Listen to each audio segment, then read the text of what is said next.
En marge des 47e réunions annuelles de l'Association des banques centrales africaines, la ville aux 7 collines accueille le symposium 2025 de l'APCA.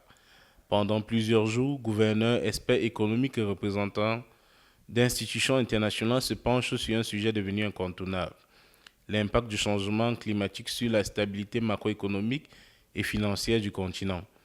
En ouvrant les travaux, le gouverneur de la BEAC a rappelé l'ampleur des défis auxquels l'Afrique fait face. Le changement climatique n'est plus une menace aujourd'hui arbitraire.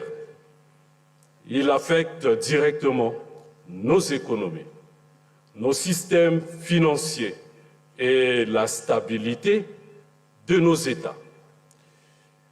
Les banques centrales garantes de la stabilité monétaire et financière doivent désormais intégrer ces risques dans leur politique.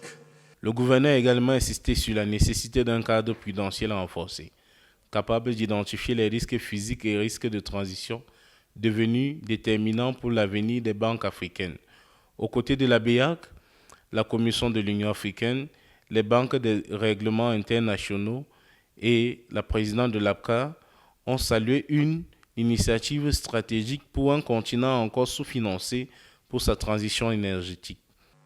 L'Afrique est au cœur de la tempête liée au changement climatique, représentant 9 des 10 pays les plus vulnérables du changement climatique au monde.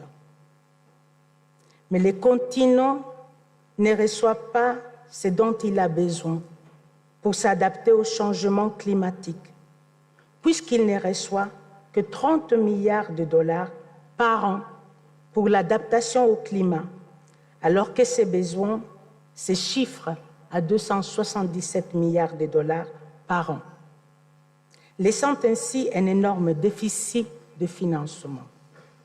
Représentant le chef de l'État du Cameroun, le ministre des Finances a officiellement lancé le symposium. Il a souligné l'urgence d'une action coordonnée entre États et banques centrales.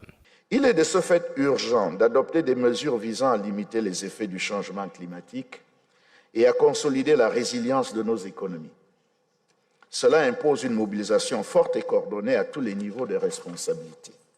Les participants ont entamé 3 sessions plénières axées sur les réglementations financières, la finance verte et l'intégration des risques climatiques dans la stabilité financière.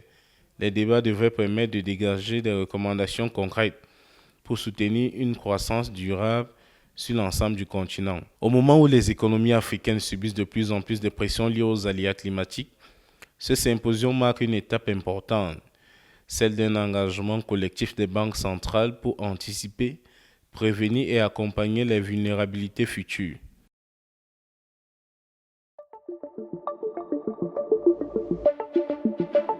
Le Messager Télévision, à l'écoute du peuple.